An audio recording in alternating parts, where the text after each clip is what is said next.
Sometimes people don't want to admit when they're sick. When I was in college, this is how I was. I found it to be kind of inconvenient and uncomfortable to go to the doctor, and it just didn't seem worth the time, so I kind of just didn't do it. But then I learned my lesson. When I was a freshman, I had the typical sleep schedule of a freshman, which was never in bed before 2, never up before 9 if I could help it. And what was I doing staying up that late? Was I studying? Was I having meaningful conversations with all my new friends? No, of course not. I was playing video games. What would you expect? And if you've ever played video games for an extended period of time, you know that you tend to not blink as much as you should. So over the course of weeks or months, I started to realize my eyes were getting kind of dry, and it was kind of annoying. And then I started waking up each morning, and I kind of, I had an excess of crusties in my eye. You know what I'm talking about? And then one day, I woke up, and my left eye was stuck completely shut. So I did the only reasonable thing. I pried it open, wiped it off, and went to class. Did that one day, did that a second day, and then on the third day, I opened my eyes and I could see. It was wonderful. I walked up to the mirror and bam, my lower eyelid had swollen up to the size of a plump grape. Now, to add insult to injury, this was a Sunday morning, and I was scheduled to lead worship in the junior high youth group at my church.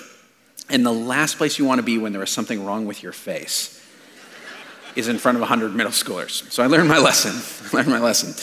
I went to the doctor eventually. But we do this, don't we? We have something wrong, and we want to pretend like it's not wrong. Like, I should have seen it coming. I should have paid attention to the signs. I should have admitted there was a problem. I should have gone and let someone look at it, but I didn't. And we do this with our physical health, and it has problems and ramifications. But I think even more of us do it with our spiritual health. We hide things. We don't want someone to look. We don't want to admit that there's a problem.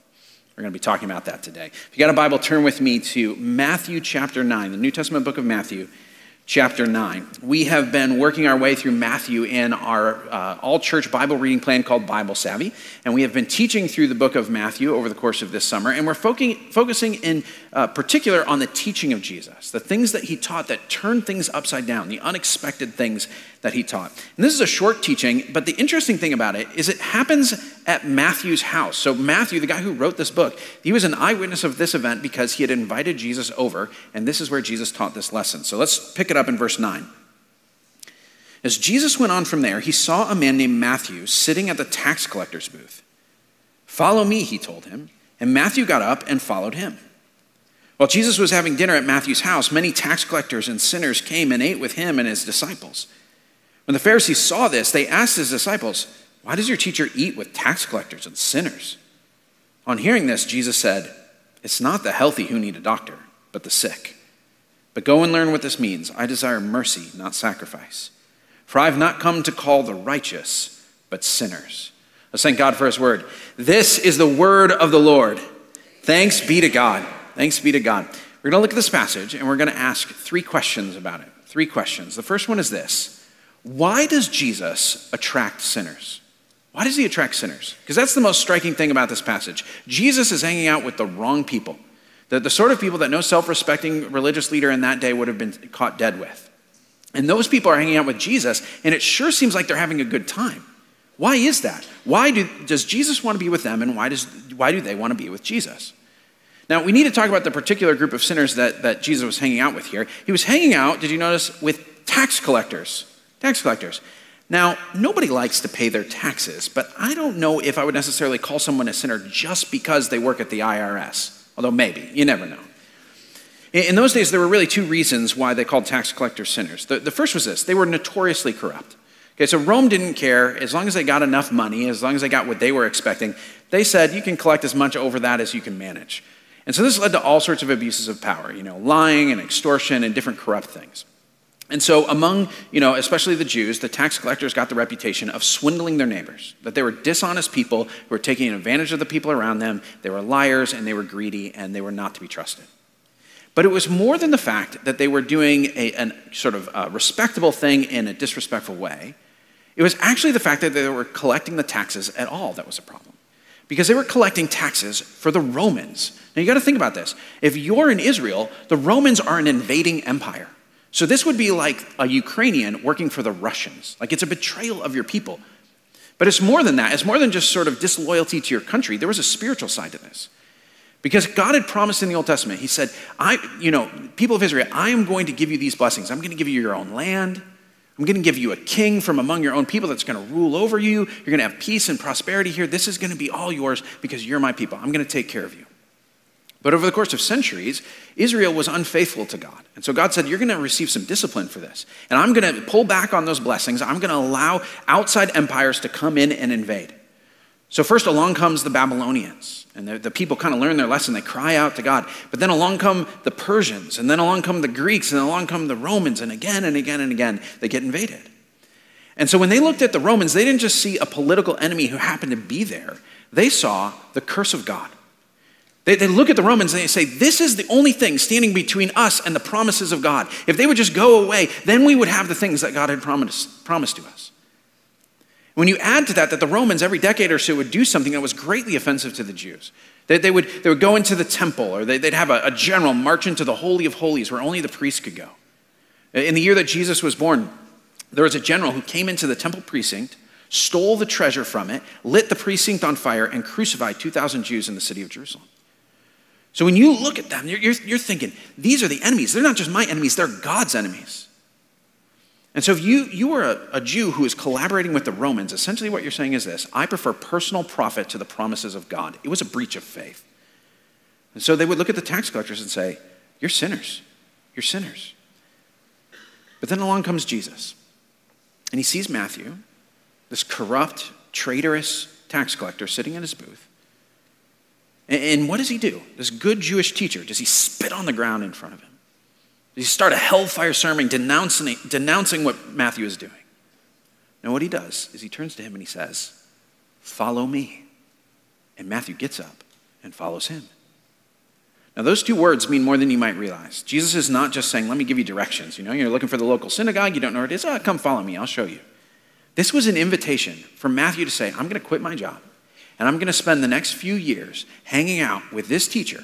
And Jesus was essentially saying, I'm going to teach you everything I know. All of my wisdom, my way of life. You're going to learn how to do the things that I can do. It was an apprenticeship. So imagine it this way, okay? Let's say you're a musician and you're working currently in Starbucks. And there's a long line and you're serving up drinks, and all of a sudden you look up and Paul McCartney is in line. And as you get his order and you serve his drink, Sir Paul McCartney, oh my gosh, the greatest songwriter of all time, the most successful musician, oh my gosh, I can't believe I'm meeting him. And as you hand him his soy latte, he says, you know what? I'm going into the studio right now. You want to come with me? I've written some new songs. I want to teach you how I write songs. And you know what? I'll tell you all about the music industry, and I'll tell you stories about the Beatles, and it'll be great. In fact, why don't we write a song together? What do? You leave everybody's Frappuccinos there on the bar and you walk out of that place, right? Of course that's what you do. It's the chance of a lifetime. So we look at Matthew and the other disciples and we're like, why do they just get up and leave everything? That's why. Because this was an opportunity that they did not deserve. Matthew knows it. In fact, I'm pretty sure I know how Matthew felt. He's probably thinking, does he know who I am? Like me. Like he must be confused, because if he knew about me, there's no way he'd be inviting me to do this. And if you feel that way about God, you look at your life and you're like, maybe God wasn't paying attention, because if he knew about my past, I don't know if he'd want me. I don't know if he wants me on my team. I don't know if he'd want me to follow him. But I want to tell you this. Jesus wants you. He invites you to come just as you are. He knows all about your past, and he can handle it. He can handle your addictions and your regrets, and your doubts and the mess that you've made of things. He's not surprised by that. He's not shocked by it. He's not intimidated by it. He knows all about it, and still he says, come follow me. I want you. I want you. And Matthew, he knows how amazing this is. He knows how cool it is, and so he wants to celebrate. And so what does he do? He throws a party. He invites Jesus. He invites his friends. Problem is, his friends, not the most reputable people. They're tax collectors. They're sinners like him. So they're hanging out at this party, and this is not some cute little party, okay? This is not sitting around, sipping tea, talking about the issues of the day. This is not what's going on. The book of Luke describes this and says it's a large banquet, a great banquet. So it's big, and there's a huge crowd that comes in. So this is an all-out, over-the-top party, and Jesus is hanging out there. Now, this is not the normal environment that we imagine Jesus in, right? Like when you picture Jesus, we picture him sitting on a mountainside saying pithy statements, or picking up a baby and blessing it, or just talking about something deep and serious, right? Like, you don't picture Jesus relaxing and enjoying himself and celebrating with people and just having a good time. That's not normally the picture we have. Last week, I kind of, in just a throwaway thing, I mentioned Jesus laughing. And someone came to me in the Welcome Center and said, out of all the things that you talked about today, that's the thing I can't stop thinking about. Like, Jesus laughed. I never thought of him laughing. You know, I just always thought he was sort of serious. And it does surprise us, right? But then you start paying attention. You start paying attention to the stories in the Gospels. You say, where are they set? It seems like Jesus is always doing his thing at a dinner or a party or a festival or a wedding or some sort of celebration. He's always at these things. He seemed to love to party with people. He seemed to love to have a good time. And it seems like people like to be with him, right? He kept getting invited. If he was a killjoy, he would not be invited to the next party, right? So he must have been fun there. And I'm pretty sure that Jesus still likes to party with sinners. You know how I know that? Because I know all you people, right? This is the thing. Sometimes people will say this at our church. They'll say, it seems like everybody's got things together. And you know what? I don't know if I fit here. Like, I've got things in my life, if people found out about, I'm not sure they'd be comfortable around me. Like, seriously. And I always say this. I'm like, you have no idea who you're sitting next to. And what I really want to do, and I never have done this, I promise, is to go through the room and just be like, okay, she cheated on her husband, and he cheated his business partner and gambled her money away, and pornography, drugs, porn and drugs, okay? Like, it's all of it, right? Like, you just get through those things. And then you get to the deeper things, the less, obvious things, anger and pride and greed. Everybody's got a backstory, right? Like, we're all just happy to be here. When you actually learn each other's stories, you realize nobody's squeaky clean here. Everybody's got a history. And when you realize it, it's like, man, I'm just glad I'm at the party. That's what it's really like around here. In 3 weeks, we've got baptism coming up. And there's a lot of you who need to get baptized. You haven't done it yet. And sometimes when I talk with people about baptism, and I say, what's holding you back? They'll say, I just don't know if I'm ready yet. Like, I don't know if I'm mature enough. Like, I've only been doing this for a little while, and I feel like I got a lot to learn and figure out and get together. Like, I just don't know if I'm there. It turns out baptism is exactly for people who aren't there yet. Like, who don't have it all figured out. It's the beginning, it's not the end, right? Like, the point of baptism is that you're a mess. It's the reason we're giving you a bath, right? And that's kind of deliberate. Like, it's a cleansing, it's a washing. It's saying, we're not clean, we need Jesus to clean us. We can't save ourselves. That's the whole point of baptism. Like, we talk about coming up from the grave, right? Like, you're being raised from that. You can't do that for yourself. No one gets ready enough for that. No one earns that. Only Jesus can save us. That's what baptism means. Turns out, at the front of the line, there is not a sign that says, must be this righteous to get dunked, right? It's just not how it works. So if you're holding out for that reason, and you just don't think you're ready, consider this your invitation. Baptism is for sinners, all of us. And this is who we are. We know we're sinners, but Jesus still wants us at his party. And that's the reason why sinners are attracted to Jesus. He hasn't written us off. He doesn't think our past determines our future. He doesn't think that our sin is the end of the story. No one's too far gone. And when you hear that from someone like Jesus, you're drawn to him, you're attracted to him. But not everybody was attracted to Jesus. Look again at verse 11. It says this. When the Pharisees saw this, they asked his disciples, why does your teacher eat with tax collectors and sinners? So here's the second question. Why does Jesus bother religious people? Why does he bother them? Why he rubs them the wrong way. Let me explain who the Pharisees were, okay? When we use the word Pharisee today, it's always in a negative connotation, right? Like, we're saying it's a religious hypocrite, someone who's rigid, a stickler for the rules, someone who's no fun. Like, they're a Pharisee. It's always negative. But in the first century, it would have always been positive. Like, this would be someone that you would look up to, someone you admire and respect. Even if you weren't like them, you would sort of have, good feelings about them. Now, sometimes when we talk about the Pharisees, we kind of shorthand it and say they were the religious leaders of the day. That's technically not true. They were a very influential movement, but they didn't hold any official positions. In fact, in the kind of, politics of the time, the Pharisees were a little bit on the outs. Another group you might have heard of called the Sadducees. They held the positions of like the priesthood and, the influential places in politics and things like that. But the Pharisees were very popular, very influential among ordinary people. And the reason for that is they were very devout. They were very devout. They took seriously their faith, and it was a kind of a respectable thing. You know what they were really known for? They were known for carefully studying the scriptures and applying it to daily life. You hear that and you're like, that sounds very familiar. Like, it's kind of the thing we try to do around here, right? Like, it makes me a little nervous, actually. The reason Jesus had such strong words about the Pharisees was because it was actually the movement that was most similar to the one that he was leading. So he needed to clarify the differences between those things. So what went wrong with the Pharisees? Well, the thing the Pharisees were concerned about is that Israel had been corrupted by the cultures around them. Because the Roman and Greek cultures and other cultures around them were influencing them and taking them away from being faithful to what God commanded. So they were taking this really seriously, and that's an important thing. And what they decided to do about it is say, all right, here's what we do. If we all get really serious, we all get obedient and holy and do this right, then God will finally restore Israel. Like he'll keep the promises we've been waiting for. So what we're going to do is we're going to come up with very specific instructions of how to do this in your day-to-day life. We're going to give you detailed rules, extra rules about how to make sure you're really doing this. And then they said, anybody who's not in with the program, we're going to kind of keep our distance from them. Like if you're not being pure, we don't want to be tainted by you. If you're sinning, we don't want to be tempted by you. And so we're going to say, if you're not with us, you're over there. We're going to keep our distance. In particular, they did not want to eat with other people like that. So they used kind of the logic of the cafeteria. Like the cafeteria rules are this: who you eat with says who you are. Let's see if you remember how this works, okay? So if you eat with the athletes, you are an athlete. Very good, okay? If you eat with the band kids, you are a band kid, right. If you eat with the nerds, you are one of my friends, right. So Jesus eats with the sinners, so Jesus is I'm glad most of you hesitated on that one, right? Because you can see the problem, right? When the Pharisees look at Jesus, everything he's doing is telling them, I'm one of them.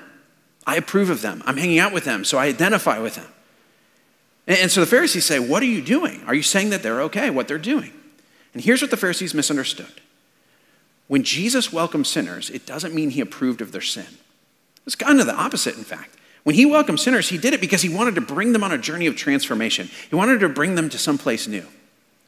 And what Jesus believed that was different from the Pharisees is you couldn't do that from a distance.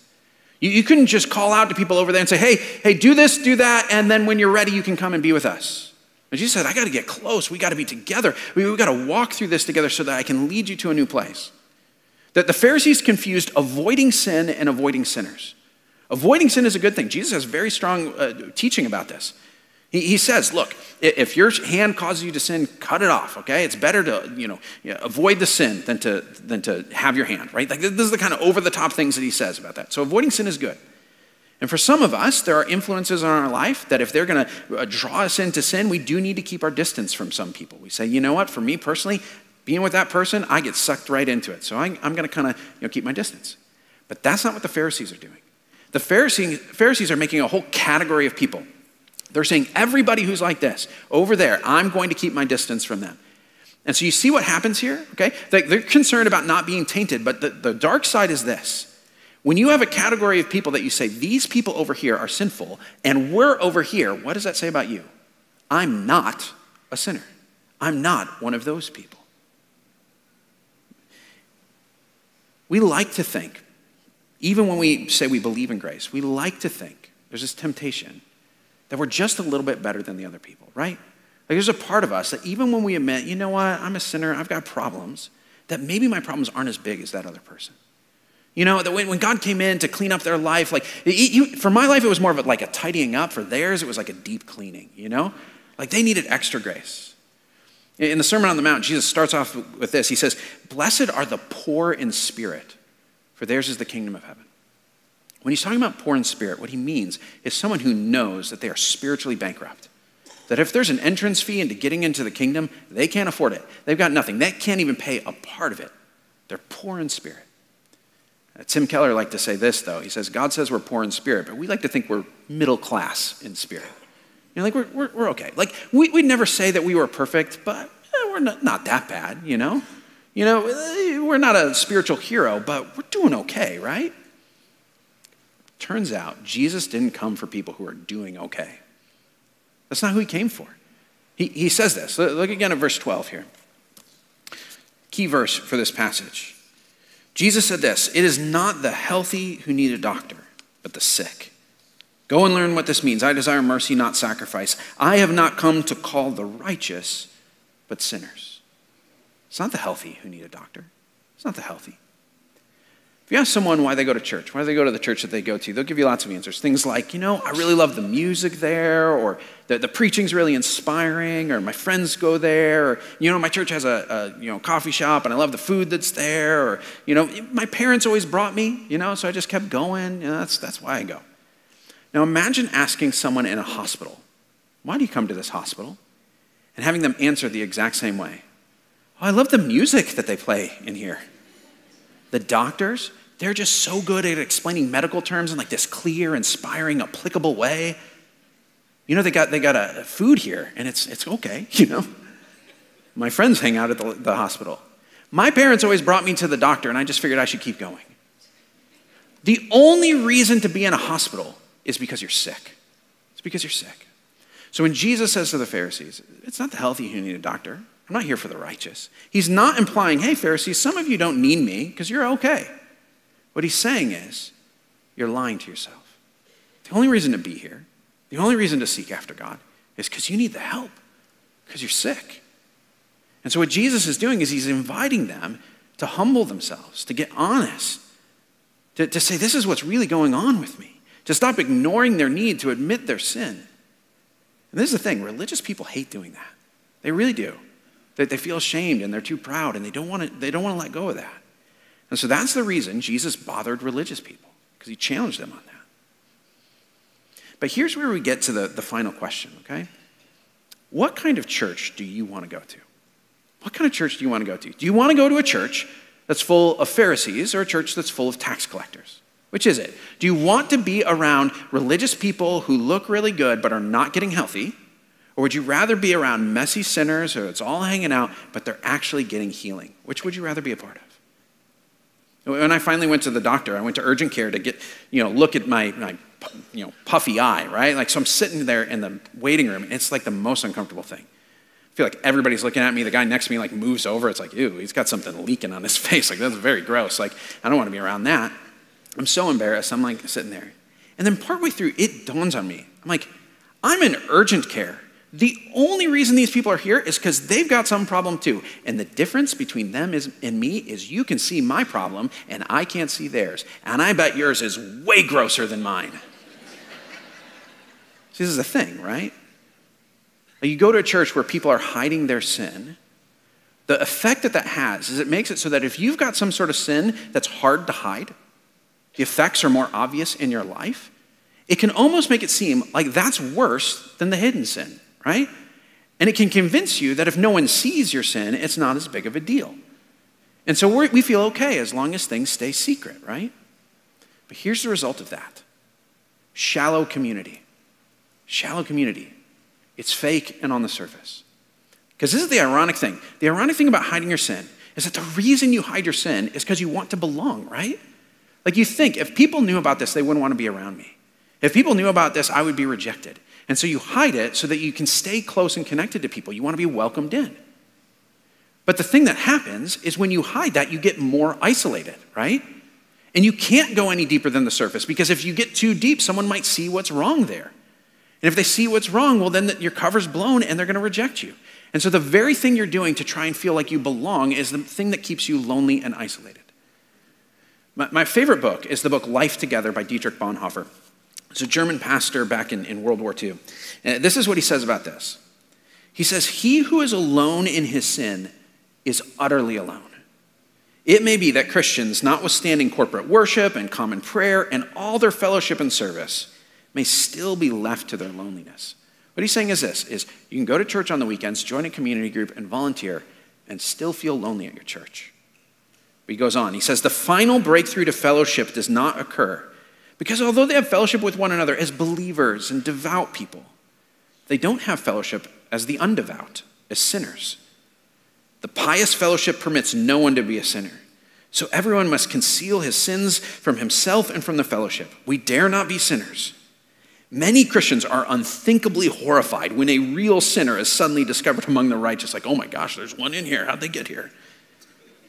So we remain alone with our sin, living in lies and hypocrisy. The fact is, we are sinners. We are. The only breakthrough to real community, real connection, is not when you let people see your strengths, but when you let them see your sins. So when you say, here's the places where I'm really messed up, that's actually where you start to connect with people. But I understand that's uncomfortable. You go to the doctor, you got to show them things you don't normally show people. You got to let them examine you in places you don't want to be examined and poke you when you don't want to be poked, you know? And yet we prefer the awkwardness of the exam to remaining sick. We want to be healed. So you've got to let someone see what's really going on with you. And I don't just mean you need to confess to God that. That's really important, obviously. But there is a reason. The command in the Bible is confess your sin to each other. Because there is something amazing that happens when you say to another human being, this is the truth about me. And they respond with grace. Something remarkable happens. I still remember Dan Koningsberg, someone I am so deeply thankful for in my life. I was a high school student. He was a kid that I knew who was just, a year or two older than me. And, I respected him and I knew him. And I was just starting to get serious about my faith. And, he came to me and he said, Clayton, I've got a friend. He and we meet together each week. And we try to encourage each other and hold each other accountable. We talk about the places where we're tempted and struggling and about our spiritual life. And I don't know, would you want to come and join us and be a part of that? Now, at this point in my life, I'd never opened up with anybody about what was really going on, about my lust and my struggle with pornography and my relationships with my friends and the way I was treating my family and my prayer life and my anger and, the questions and the things that I had going on inside. Like, I was just ashamed of those things. I thought no one can ever see these things. And so I was isolated and alone. But I respected Dan. I thought he's a good guy. Maybe I'll try this. So I went and joined with them. And I'll tell you this, it transformed my life. It was transformative. Because there is something about having people see the real you that changes everything. It really does. This is the reason why for the rest of my life, ever since, I've always made sure I had one of these sorts of relationships. Because it's not just that there's someone to keep you accountable. Like, sometimes it's helpful to have someone they're gonna ask you a question and you want to make sure, like, hey, I don't want to say that I messed up in this area, and so it kind of keeps you a little disciplined. But it was more than that. It's the fact that I showed my mess to someone and they still liked me. They still wanted to be around me. They still said, you're one of us. And then they let me see the mess in their lives.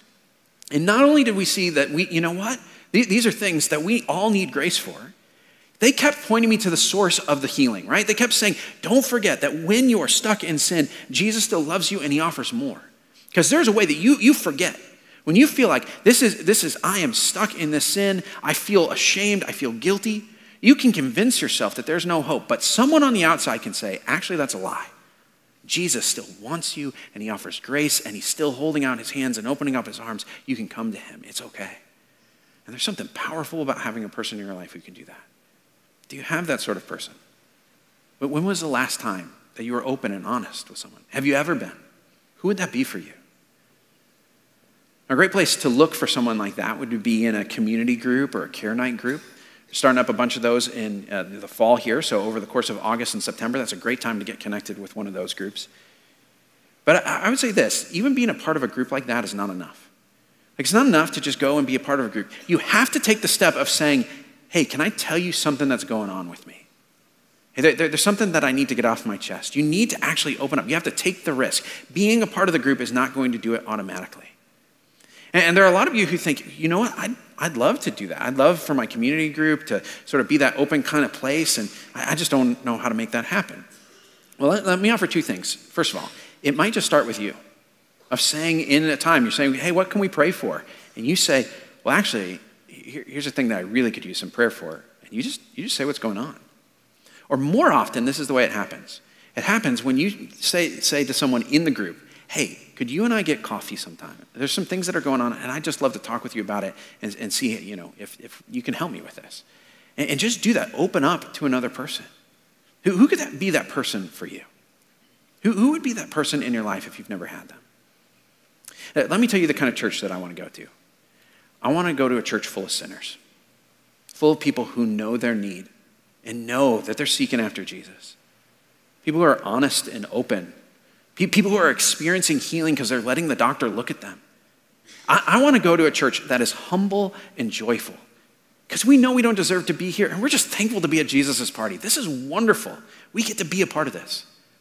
I want to go to a church that's welcoming because we know how much we've been welcomed. And with no pretense, no shame, we can welcome anybody in. It doesn't matter what your past is, what you're struggling with, what's going on. We've been welcomed the same way, and we'll welcome you. I want to be a part of that sort of church. But the thing about it is, I can't make that happen here. None of the pastors can. There's no program, there's no ministry that can make that sort of thing happen. If that sort of thing happens in a church, it's always from the ground up. It always happens because individuals within the church take the risk to say to at least one other person, here's the real me. And so if you want to be a part of that sort of church, I want to ask for your help. Would you do that? Would you find someone to say, I'm going to be open and honest with you, and we're going to seek the doctor together? Now, some of you are here, and you have never taken the first step in this. You've never responded to that call of Jesus when he said to Matthew, follow me. He's saying that to you, and you said, I haven't done that yet. I haven't decided to follow Jesus. But I'm hearing about Jesus. I'm hearing about his grace and his goodness and how wonderful he is, and that's what I need. And so here's what I want to do. I want to give you a chance today to respond to Jesus and start following him. The good news is this: Jesus didn't come just to hang out with sinners. He came to save us. The way he did that is he took all of the consequences of our sin. Sin has all sorts of consequences. It leads to guilt and shame, isolation. It causes suffering in people's lives. And most of all, it leads to death. It leads to spiritual death here and now, physical death at the end of life, and eternal death if nothing's done about it. And so this is what Jesus did. He said, here's what I'm going to do. I'm going to take all of the consequences of that sin on me. And that's what he was doing when he went to the cross. When he died on the cross, he's saying all of the guilt, all of the shame, all of the suffering and the death, it's on my back, so it's not on yours. He was taking away from you and me. And what's even more amazing is after Jesus died, he didn't stay dead. He rose again, and when he did, he offered hope and life to all of us. He essentially said this, you know the party that we've been having? It's going to go on forever, and I'd love for you to be there. And so he's inviting us in. Right now, he's sitting on the throne, and he's saying, all you need to do to have this is to simply surrender, to bow the knee and say, I can't do it on my own anymore. I can't rescue myself. I can't save myself. I can't run my own life. Jesus, I need you. I need you. I'm just going to lay it all down before you. It's free. All he's asking is for your surrender. And so if you've never done that, today I want to give you a chance to do that. We're going to pray a prayer right now. It's a prayer around here we call the surrender prayer. There's nothing magical about the particular words that we say, but it's a way to express that heart of surrender to Jesus. So we're going to do that now, and if you've never done it, I'd invite you to pray that with me. Let's pray. The surrender prayer, it has 3 parts: sorry, thank you, and please. So we start by saying sorry to God. God, I'm so sorry.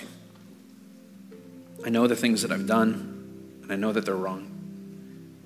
I know the things that I failed to do. I know the ways that I have chased after things that were not right, that didn't lead to life, that led me away from you. God, I'm sorry. I know the way my actions have hurt other people, brought damage to myself and to the people around me. God, I'm so sorry. Forgive me. Take a moment now, just in the quietness here. Confess your sin and say sorry to God.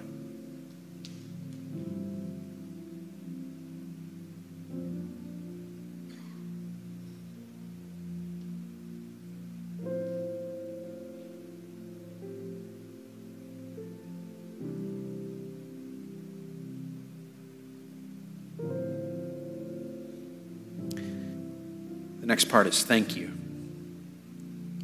Jesus, thank you so much that you didn't leave me in my sin. You didn't leave me in my shame. You came and you took on all the burden. And you died the death that I deserved. Jesus, thank you. Thank you for going to the cross. Thank you for paying for my sin. Thank you for rising from the dead. Thank you for giving me hope. Thank you for doing for me what I couldn't do for myself. You are amazing. Thank you. Take a moment and express your gratitude, your thanks to Jesus.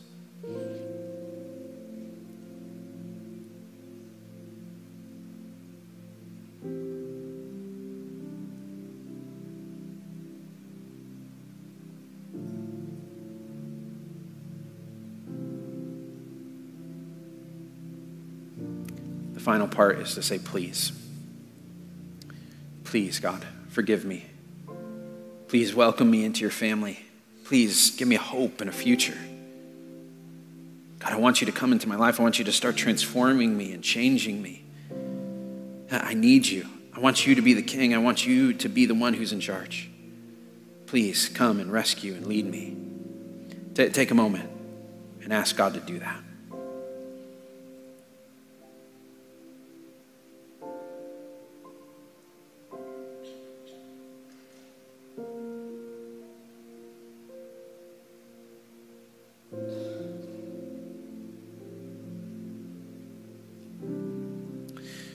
God, thank you so much that is a prayer you always answer.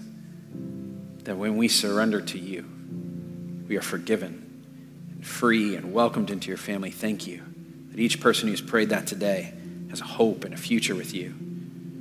God, thank you that you love to save sinners. God, I pray for all of us. God, I pray that you would remind us again, show us again, that we are here by grace, that you welcome sick people and you offer healing. God, I pray that we would be that kind of church, that we would be the sort of people who are open and honest. God, I pray for people here who are hiding in sin and they need someone. I pray that you bring someone along for them, that you would show them who they can open up to, that you give them the courage to do that. And I pray that the fruit of that would be amazing in their lives. God, make us the kind of church that is gracious and welcoming and open and humble and joyful. We pray all this in Jesus' name. Amen.